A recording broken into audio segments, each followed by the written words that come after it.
হরে কৃষ্ণ। তো আবারও আমাদের সৌভাগ্য হয়েছে, আমাদের যেটা অসম্পূর্ণ ছিল গুরু পরম্পরার দ্বারা 32 গুরুর জীবনী কথা।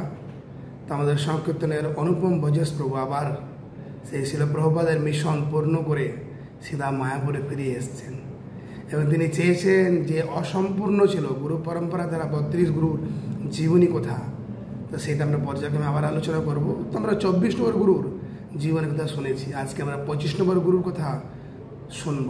তো হরে কৃষ্ণ, আপনারা সঙ্গে থাকুন, আমাদের প্রভু আপনাদেরকে এই কথা শোনাবেন। হরে কৃষ্ণ। হরে কৃষ্ণ।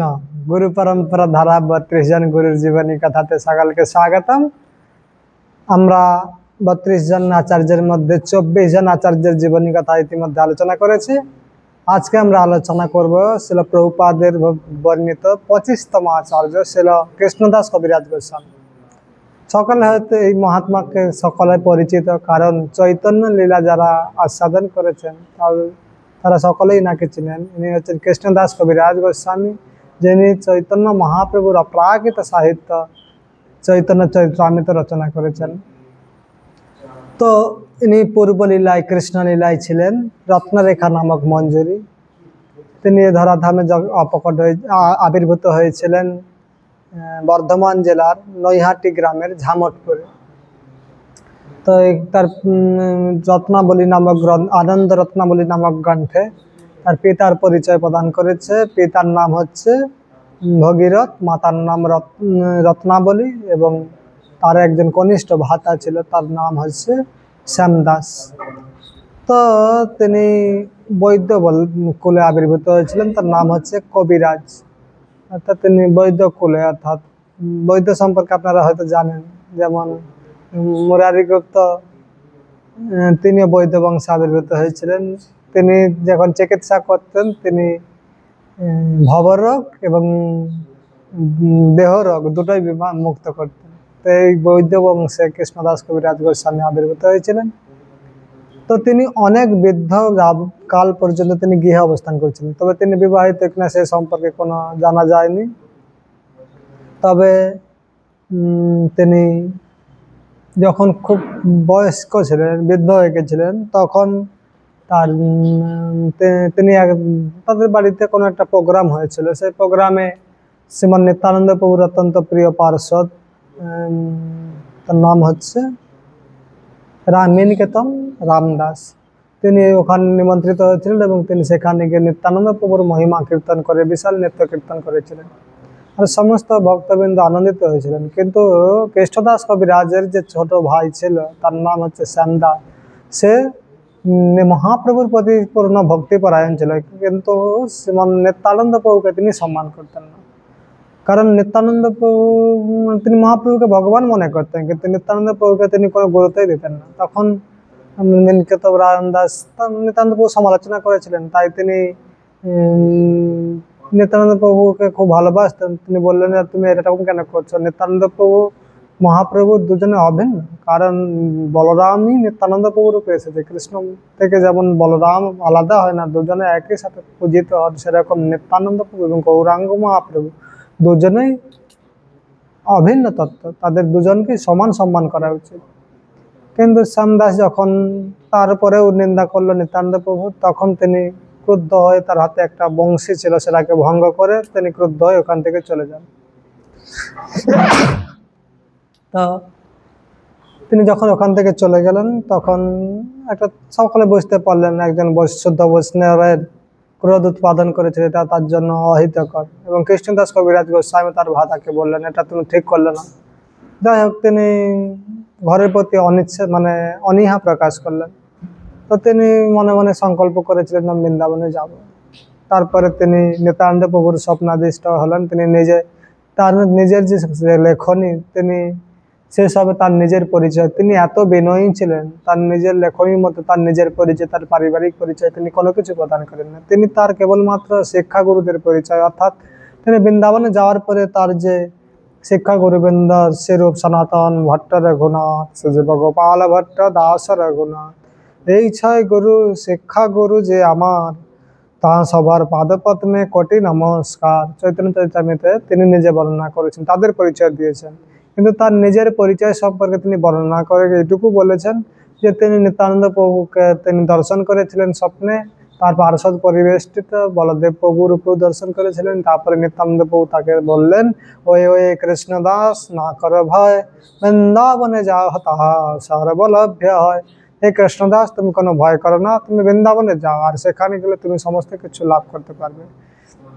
তা বলদেব প্রভুর দ্বারা স্বপ্নাদিষ্ট, নিত্যানন্দ প্রভু দ্বারা স্বপ্নাদিষ্ট হয়ে তিনি বৃন্দাবনে গমন করেছিলেন এবং এই সমস্ত বৃন্দাবন যে প্রবীণ ভক্তরা ছিল মহাপ্রভু পার্শ্ববৃন্দ, তাদের কাছ থেকে তিনি শিক্ষা লাভ করেছেন। তিনি খুব পণ্ডিত ছিলেন।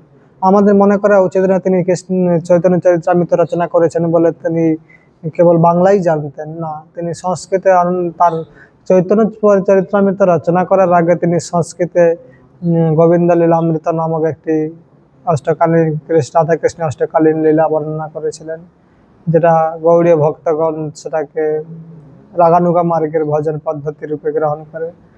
এবং মহাপ্রভু যে কৃষ্ণ কর্ণামৃত উদ্ধার করেছিলেন বিল্লমঙ্গল ঠাকুর দ্বারা রচিত, সেই কৃষ্ণ কর্ণামৃতের উপরে তিনি সারঙ্গ রঙ্গদা নামক সংস্কৃত টিকা প্রদান করেছিলেন। তো এটা এর মাধ্যমে এই কৃষ্ণ কর্ণামৃতকে ভক্তরা খুব সুন্দরভাবে আস্বাদন করতে পারে। তো এই জন্য কৃষ্ণ কর্ণামৃতের সারঙ্গ রঙ্গদার টিকা এবং আপনার তিনি চৈতন্য চরিতামৃত লিখেছেন এবং চৈতন্য চরিতামৃত তিনি কমপক্ষে সংস্কৃত শ্লোক দিয়েছেন ৯৭, তিনি নিজের রচিত শ্লোক। তারপর সংস্কৃত শ্লোক উদ্ধৃত করেছেন ৯১৫। সর্বমোট আপনার সংস্কৃত শ্লোক রয়েছে ১০১২ এবং চৈতন্য চরিতামৃতের টোটাল শ্লোক সংখ্যা ১৫০৩।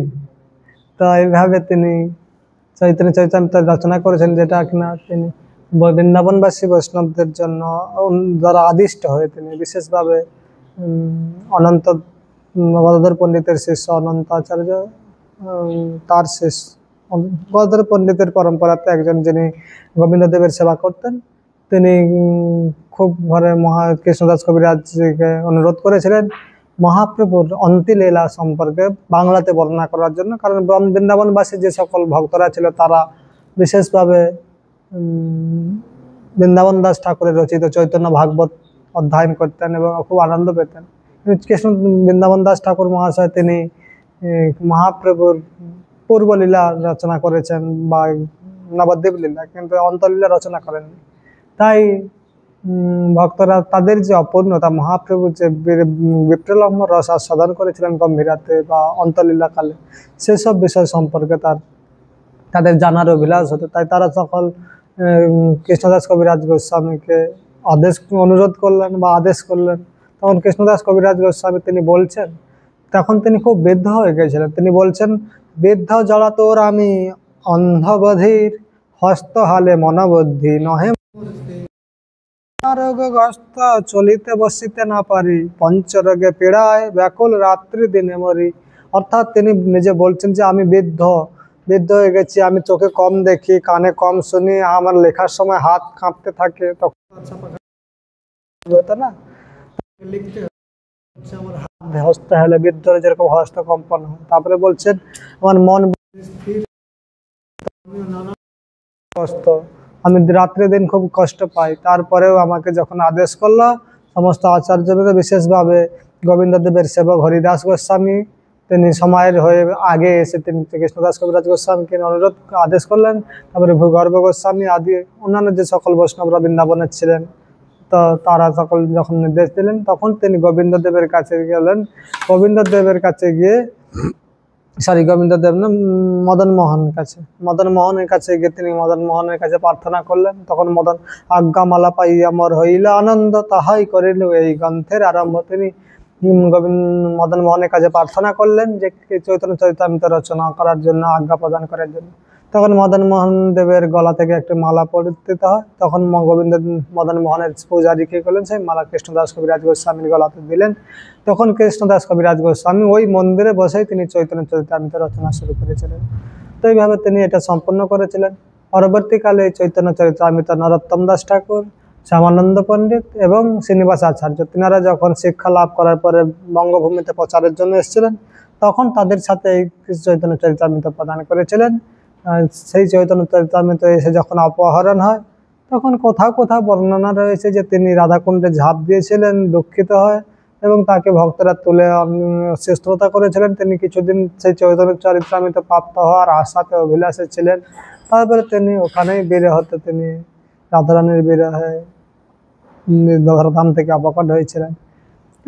কোথাও কোথাও এটাকে মানাও হয় না, কোথাও বলে এটা হতে পারে না, তিনি একজন আত্মতত্ত্ববেত্তা ছিলেন, তিনি এটা কখনোই করবেন না। যাই হোক, আমাদের এটা নিয়ে বিশেষ তর্ক উপস্থাপন করে লাভ নেই।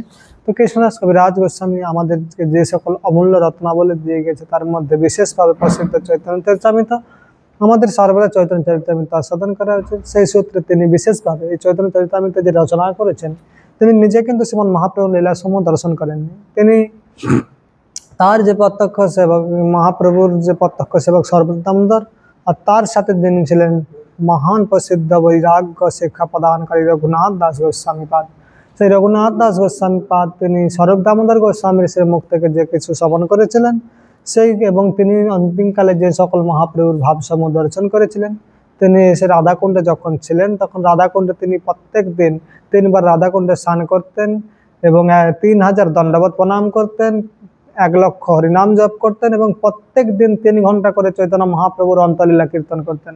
আর সেই সকল লীলা এবং মুরারিগুপ্তের কচরা, তারপরে বৃন্দাবন দাস ঠাকুর চৈতন্য ভাগবতের মানে যে সকল লীলা তিনি ব্যাখ্যা করেছেন, তার ঠিক সূত্ররূপে তিনি চৈতন্য চরিতামৃতে বর্ণনা করেছেন। এইভাবে তিনি সমস্ত তিনি যে সকল মহাপ্রভুর লীলাসমূহ ভক্তদের, তার প্রামাণিক ভক্তদের কাছ থেকে শ্রবণ করেছিলেন, সেই সকল লীলাসমূহ তিনি বাংলা পয়ার ছন্দে তিনি চৈতন্য চরিতামৃতে প্রদান করেছেন।